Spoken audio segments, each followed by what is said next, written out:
Hello student, good morning. Today we will going to discuss next topic and the topic name is acceleration of a body down a rough inclined plane. कि हमारे पास rough inclined plane है और कोई भी body है वो accelerate कर रही है डाउन, तो उसका एक्सेलरेशन हमें निकालना है कि कितने एक्सेलरेशन के साथ वो एक्सेलरेट करेगी on a rough inclined plane. तो देखो पहले तो स्टार्टिंग में हम क्या लेते हैं, एक इंक्लाइंड प्लेन लेते हैं। जैसा कि आपको प्रीवियस वीडियो में बताया था, एंगल ऑफ स्लाइडिंग की बात की थी कि वो एंगल जिस पे कोई भी बॉडी है वो स्लाइड डाउन कर जाए, मीन स्लाइड कर जाए, तो उस एंगल को क्या कहा था, एंगल ऑफ स्लाइडिंग, या क्या कहा था, एंगल ऑफ ए रिपोज। तो जैसे कि मान लीजिए हमारे पास क्या है, ये कोई भी एक इंक्लाइंड प्लेन है और ये कोई भी एंगल हम कितना मान लेते हैं, थीटा मान लेते हैं। और यहाँ पर हमारे पास एक ब्लॉक है और ब्लॉक क्या कर रहा है, स्लाइड डाउन कर रहा है, मीन्स यहाँ पर नेट फोर्स इधर लग रहा है। अब देखो रफ इंक्लाइंड प्लेन की बात कर रहे हैं, स्मूथ इंक्लाइंड प्लेन नहीं है, रफ इंक्लाइंड प्लेन की बात कर रहे हैं। तो फ्रिक्शन फोर्स तो हर बॉडी के ऊपर लगता है, लेकिन जब रफ इंक्लाइंड प्लेन की बात करते हैं तो फ्रिक्शन फोर्स है वो काफी ज्यादा हो जाता है। तो इधर हमारे पास क्या लगेगा, फ्रिक्शन फोर्स लगेगा। जब बॉडी स्लाइड डाउन, जब बॉडी नीचे की तरफ आएगी तो फ्रिक्शन फोर्स है वो हमेशा अपोजिट लगता है। और यहाँ पर हम जो फ्रिक्शन फोर्स है जनरली वो काइनेटिक फ्रिक्शन की बात कर लेंगे, क्योंकि बॉडी है वो मोशन में है। और जब बॉडी स्लाइड डाउन कर रही है मीन स्लाइडिंग फ्रिक्शन है, वो काइनेटिक फ्रिक्शन का एक टाइप है स्लाइडिंग।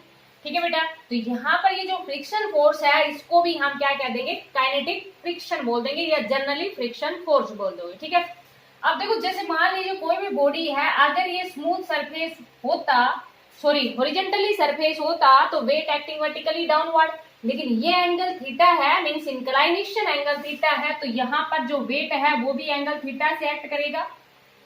ठीक है बेटा, तो ये जब भी एंगल होता है तो रेक्टेंगल कंपोनेंट में रिजोल्व करते हैं, और रेक्टेंगल कंपोनेंट में रिजोल्व करते हैं तो इधर हमारे पास हॉरिजॉन्टली कंपोनेंट होता है और इधर हमारे पास वर्टिकली कंपोनेंट होता है, जिसको हमने किससे रिप्रेजेंट किया है, mg sin ऑफ थीटा। और हॉरिजॉन्टली कंपोनेंट को किससे रिप्रेजेंट किया है, mg cos ऑफ थीटा। अब देखो यहाँ पर जो नेट फोर्स है वो डाउनवर्ड है ना, क्योंकि down a rough incline plane की बात कर रहे हैं, तो नेट फोर्स डाउनवर्ड है। इट मीन्स देखो यहाँ पर हमारे पास एक नॉर्मल रिएक्शन जो इसको बैलेंस कर रही है, तो यहाँ से ये तो सिंपल सा है कि नॉर्मल रिएक्शन है वो तो किसके इक्वल आ जाएगी, mg cos ऑफ थीटा के इक्वल आ गई। ठीक है बेटा, क्योंकि ये इसको बैलेंस कर रही है ना इस वेट के कंपोनेंट को, और जो हमारे पास क्या है, mg cos ऑफ थीटा। अब इस पे हमारे पास एक तो mg sin of theta force लग रहा है, एक अप्लाइड फोर्स लग रहा है, मीन जो जिस बॉडी के साथ, सॉरी जो नेट एक्शन, जो जिस फोर्स के साथ बॉडी एक्सेलरेट कर रही है, means down a rough inclined force पे, क्योंकि हर बॉडी का अपना एक मास होता है। तो यहाँ पर ये हमारे पास इधर नेट फोर्स है और फ्रिक्शन फोर्स को किससे रिप्रेजेंट किया है, एफ से रिप्रेजेंट किया है। तो इट मीन्स हमारे पास क्या है कि जो mg sin ऑफ थीटा है वो कंपोनेंट ज्यादा है किससे, फ्रिक्शन फोर्स से, तभी बॉडी डाउन आएगी। ये चीज समझने की है। देखो जब अगर मान लीजिए बैलेंस फोर्स लग जाता है, दोनों तरफ बैलेंस फोर्स लगता है, तो बॉडी ना इधर जाती ना उधर जाती, लेकिन यहाँ पर तो बॉडी एक्सेलरेट कर रही है डाउन, इट मीन्स ये कंपोनेंट ज्यादा है फ्रिक्शन फोर्स से, तो नेट फोर्स है वो किधर लग रहा है, डाउन की तरफ लग रहा है। ठीक है बेटा, तो यहाँ इसको हम क्या लिख देंगे, mg sin of theta minus friction force है, फ्रिक्शन फोर्स को हम किससे रिप्रेजेंट कर देंगे, जैसे कि हम पढ़ चुके हैं coefficient of friction mu is equal to F by R, तो एफ इज इक्वल टू कितना हो जाएगा, म्यू आर। और अगर मान लीजिए आप यहाँ काइनेटिक से रिप्रेजेंट करना चाहो तो म्यू के से भी रिप्रेजेंट कर सकते हो, या जनरली म्यू आर से भी रिप्रेजेंट कर सकते हो, और is equal to net force. और नेट फोर्स हमारे पास कितना है, फोर्स इज इक्वल टू क्या होता है, मास इंटू एक्सेलरेशन। हर बॉडी का अपना एक मास होता है। ठीक है बेटा, और जिस एक्सेलरेशन के साथ ये एक्सेलरेट कर रही है तो उसको हमने किससे रिप्रेजेंट किया है, ए से रिप्रेजेंट किया है। तो यहाँ से देखो हमारे पास क्या आ गया, mg sin of theta minus mu R, R की जगह हम क्या पुट कर देंगे, mg cos ऑफ थीटा। ठीक है, is equal to m a, m दोनों तरफ कॉमन ले लेंगे, g sin थीटा माइनस, यहाँ इधर से भी हम कॉमन ले लिया, mu g cos of theta, और is equal to m a से सॉरी एम से एम कैंसिल हो गया, तो यहां से ए इज इक्वल टू कितना आ गया, g sine theta minus mu g cos of theta. यहाँ हम जी को भी कॉमन ले लेंगे, जी को कॉमन लेंगे तो कितना आ गया, sign theta minus mu cos of theta. तो यहां से हमारे पास एक्सेलरेशन है वो किसके इक्वल आ गया, a is equal to g sine theta minus mu cos theta. ये एंगल थीटा कौन सा एंगल है, जिस पे कोई भी बॉडी है उन्हें रफ इंक्लाइंड प्लेन पे बॉडी एक्सेलरेट कर रही है डाउन, तो उस एंगल को हॉरिजॉन्टल के साथ जो एंगल है वो एंगल हमारे पास यहाँ पर कितना है, थीटा। तो यहां से आपको बिल्कुल साफ दिख रहा है कि ये जो एक्सेलरेशन है ये कम है किससे, एक्सेलरेशन ड्यू टू ग्रेविटी से, क्योंकि a इज इक्वल टू जी, और साथ में देखो ये कंपोनेंट हमारे पास इसमें से माइनस हो रहा है, जब ये वैल्यू निकालेंगे तो a की वैल्यू है वो हमारे पास लेस g आएगी। It means acceleration of a body down a rough incline plane is always less than the acceleration due to gravity. Means क्या कह देंगे, acceleration of a body down a rough incline plane, यहां पर यही चीज note कर देंगे आगे कि acceleration of a body down a rough inclined plane, down a rough inclined plane is always less than the acceleration due to gravity। कि जो एक्सेलरेशन ड्यू टू ग्रेविटी होता है उससे वैल्यू इसकी लेस ही रहेगी, क्योंकि जो एक्सेलरेशन ड्यू टू ग्रेविटी है उसकी वैल्यू हमारे पास कितनी है, 9.8 मीटर पर सेकंड स्क्वायर। तो यहां से जब भी हमारे पास जैसे कि कोई भी एंगल दिया होगा, तो जब एंगल दिया हुआ है हमारे पास या जैसे कोफिशिएंट ऑफ फ्रिक्शन भी दे रखा है, तो जब हम वैल्यू निकालेंगे इस एक्सेलरेशन की तो ये एक्सेलरेशन हमेशा लेस ही आएगा एक्सेलरेशन ड्यू टू ग्रेविटी से, बिकॉज सरफेस है वो हमारे पास कैसा है, रफ सरफेस है, इंक्लाइंड प्लेन है, तभी बॉडी एक्सेलरेट करेगी। समझ आए बेटा। तो इस पे आप न्यूमेरिकल्स हैं उनकी प्रैक्टिस करना, जैसे कि एक सिंपल सा न्यूमेरिकल है वो हम ले रहे हैं यहाँ पर, बिल्कुल सिंपल ही है सारे के सारे न्यूमेरिकल। तो जैसे कि मान लीजिए कोई भी न्यूमेरिकल है हमारे पास, बिल्कुल फॉर्मूला यही पुट करना है, जैसे कि हम यहाँ पर नोट कर लेते हैं, g sine theta minus mu cos of theta, इतने एक्सेलरेशन के साथ on a rough inclined plane के ऊपर बॉडी एक्सेलरेट करेगी। ठीक है बेटा। तो जैसे कि मान लीजिए हमारे पास कोई भी न्यूमेरिकल है कि ब्लॉक स्लाइड डाउन, कोई भी न्यूमेरिकल ले लिया, एक ब्लॉक ले लिया, ए ब्लॉक स्लाइड डाउन।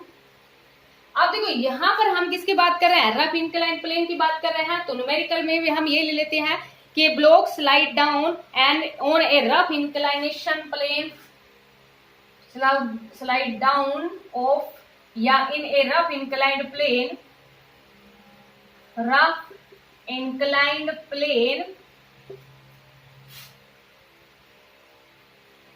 और जो इंक्लाइनेशन है rough inclined plane of angle of inclination, कुछ भी एंगल ले लेते हैं, एंगल ऑफ इंक्लाइनेशन इज कितना भी ले ले, जैसे कि हमने यहां पर कितना ले लिया 30 डिग्री, ठीक है।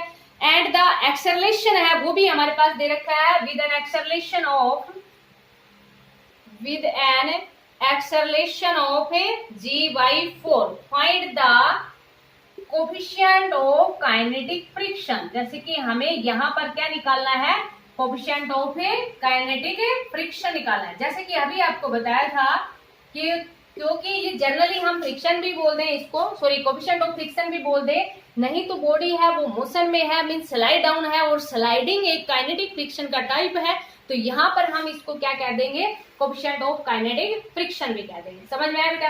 तो देखो हमें यहाँ पर क्या क्या दिया हुआ है, एंगल ऑफ इंक्लाइनेशन दे रखा है, मीन्स थीटा दे रखा है, हमें थीटा कितना दे रखा है 30 डिग्री दे रखा है, ठीक है बेटा। और हमें एक्सेलरेशन दे रखा है, मीन्स ये जो ए है इसकी वैल्यू भी हमें दी हुई है, ए की वैल्यू है वो हमें कितनी दे रखी है, g/4 दे रखी है। Find the coefficient of kinetic friction, बिल्कुल सिंपल है, जैसे जो भी हमारे पास वैल्यू दे रखी है उसके अकॉर्डिंग हम वैल्यू पुट कर देंगे। अगर आप यहाँ पर कंप्लीट लगाना चाहो, एम से लगाना चाहो तो एम से लगा देना, नहीं तो डायरेक्ट यहीं पर पुट कर देना। We know that a g sin theta minus mu cos of theta है, ठीक है बेटा। तो यहाँ पर ए की जगह तो कितना पुट कर दोगे, g/4 पुट कर देंगे, 30 degree minus mu cos of 30 degree. ठीक है, सारी वैल्यू तो दे रखी है, ये जी से जी कैंसिल हो जाएगा, इधर आपके पास कितना आ जाएगा 1/4, साइन ऑफ 30 डिग्री की वैल्यू आप जानते हो कितनी होती है 1/2 माइनस म्यू, और ये वैल्यू हमारे पास कितनी होती है √3/2। ठीक है बेटा, इसको आप इधर ले आओगे, 1/4 minus 1/2 is equal to mu √3/2। जब इसको आप सोल्व करोगे तो ये वैल्यू हमारे पास कितनी आ जाएगी -1/2, और ये आ जाएगी -√3/2। देखो ये 1/4 माइनस 1/2 है ना, तो ये 1/2 1/4 माइनस 1/2, तो एलसीएम आपके पास कितना आ जाएगा 4 आ जाएगा ना। जब एलसीएम 4 आएगा तो 1 माइनस 2, तो -1/4 आ गया, यहाँ से कैंसिल हो गया, तो ये हमारे पास माइनस से माइनस कैंसिल हो गया, तो 1/2 इज इक्वल टू कितना आ गया म्यू √3 आ गया। हमें तो क्या निकालना था, म्यू निकालना था ना ओनली, तो जो म्यू की वैल्यू है वो हमारे पास कितनी आ जाएगी √3/2। अगर मान लीजिए इसको आप और भी सोल्व करना चाहो, देख लो बेटा, अगर कहीं मिस्टेक हो गई हो तो यहाँ पर हमारे पास कितना था, ये coefficient of friction g sine 30 degree की वैल्यू कितनी होती है 1/2 ही होती है, माइनस म्यू cos 30 डिग्री की वैल्यू √3/2 होती है। ठीक है, इसमें 1/4 इसको इधर ले आए, -1/2 इज इक्वल टू म्यू √3/2, तो यहाँ से हमारे पास 1/4 माइनस 1/2 करेंगे तो कितना आ जाएगा -1/4 आएगा। ठीक है, इज इक्वल टू म्यू √3/2, तो ये यहाँ पर 2 आ गया, means mu √3 is equal to कितना आ गया 1/2। तो mu is equal to, sorry देखो ये मिस्टेक कर दी, यहाँ पर कितना आ गया था हमारे पास 1/2 इज इक्वल टू म्यू √3 आया, तो म्यू की वैल्यू है वो हमारे पास कितनी आ जाएगी 1/√3 आ जाएगी। देखो ये नीचे आएगा तो 1/√3, तो म्यू इज इक्वल टू 2√3, √3 से मल्टीप्लाई कर देंगे, √3 से ही डिवाइड कर देंगे। इसको थोड़ा सा रफ करते हैं, यहाँ से कर लेते हैं, समझ में आ गया होगा। तो देखो बेटा, म्यू इज इक्वल टू कितना आ जाएगा √3 को मल्टीप्लाई करोगे 3 आएगा, और 2 3 जा 6। ठीक है, तो ये हमारे पास और भी सोल्व करना चाहोगे तो इसको 6 से डिवाइड कर दोगे, तो ये हमारे पास क्या आ जाएगा, इसको आगे सोल्व कर लोगे। जब इसको सोल्व करोगे तो देखो पहले तो हमारे पास ये कितने पे जाएगा 0 पॉइंट ही आ जाएगा स्टार्टिंग में ही, फिर कितने पे चला जाएगा 2 पे चला जाएगा, अप्रोक्सीमेट इतनी वैल्यू आ जाएगी हमारे पास कोएफिशिएंट ऑफ फ्रिक्शन की। और जैसे भी अभी आपको बताया था कि जो कोएफिशिएंट ऑफ फ्रिक्शन की जो वैल्यू है, अगर मान लीजिए बिल्कुल एक्स्ट्रा स्मूथ सरफेस होता है यहाँ पर, तो कोएफिशिएंट ऑफ फ्रिक्शन की वैल्यू है वो 0.1 आती, और अगर मान लीजिए ज्यादा स्मूथ सरफेस नहीं होता तो 0.1 और 0.2 के बीच में आती। लेकिन जब इसको आप आगे सोल्व भी करोगे तो ये हमारे पास जो वैल्यू है, जैसे कि आगे कितने पे जाएगा 8 पे जाएगा, तो अप्रोक्सीमेट जब इसको राउंड ऑफ करोगे तो ये हमारे पास कितना आ जाएगा 0.3 आ जाएगा, मीन्स रफ इंक्लाइन प्लेन है। तो जितना ज्यादा रफ इंक्लाइन प्लेन होगा उतना ही ज्यादा कोएफिशिएंट ऑफ फ्रिक्शन आएगा। तो यहाँ पर आपके पास एक सिंपल सा था न्यूमेरिकल, और इस पे जो न्यूमेरिकल है वो सारे इतने ही सिंपल है, तो आप इनकी अच्छी तरह से प्रैक्टिस करना। तो ये था हमारे पास acceleration of a body down a rough incline plane, की जो कोई भी रफ इंक्लाइन प्लेन है उस पे एक्सेलरेशन है वो कितना होगा। अब एक छोटा सा टॉपिक और डिस्कस कर लेते हैं, वर्क डन की बात कर लेते हैं। नेक्स्ट टॉपिक हमारे पास क्या है, work done in moving a body over a rough horizontal surface, work done of moving a body on a rough horizontal surface। देखो आपके पास क्या है horizontal surface है और साथ में कैसा है रफ है, तो हमें वर्क डन निकालना है। बिल्कुल सिंपल सा है, क्योंकि हॉरिजॉन्टली सरफेस है तो बिल्कुल इजी सा, एक हॉरिजॉन्टल सरफेस ले लिया, एक कोई भी ब्लॉक ले लिया, हर जो हॉरिजॉन्टली सरफेस है तो वेट एक्टिंग वर्टिकली डाउनवर्ड, और उसको बैलेंस करने के लिए नॉर्मल रिएक्शन। अब देखो यहाँ work done of moving a body on a rough horizontal surface, means body move कर रही है।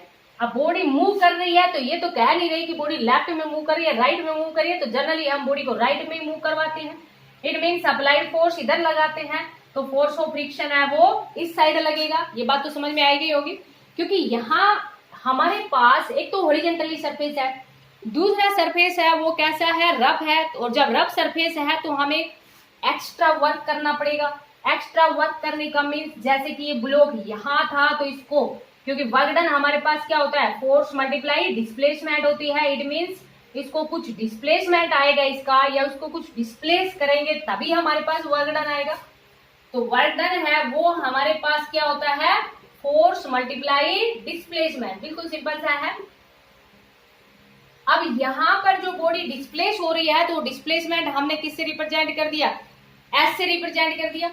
अब देखो फोर्स है, रफ हॉरिजॉन्टली सरफेस है, तो P तो हमारे पास किसके इक्वल है, F के इक्वल है, और R है वो हमारे पास किसके इक्वल है, mg के इक्वल है। तो इतना तो जैसे कि अप्लाइड फोर्स लगा रहे हैं उतना हमारे पास क्या लग रहा है, फ्रिक्शन फोर्स, क्योंकि रफ हॉरिजॉन्टल सरफेस की बात कर रहे हैं यहाँ पर। और जैसे कि जो वेट है, वेट को बैलेंस करने के लिए हमारे पास क्या है, नॉर्मल रिएक्शन है। तो work done is equal to क्या होता है, फोर्स मल्टीप्लाई डिस्प्लेसमेंट।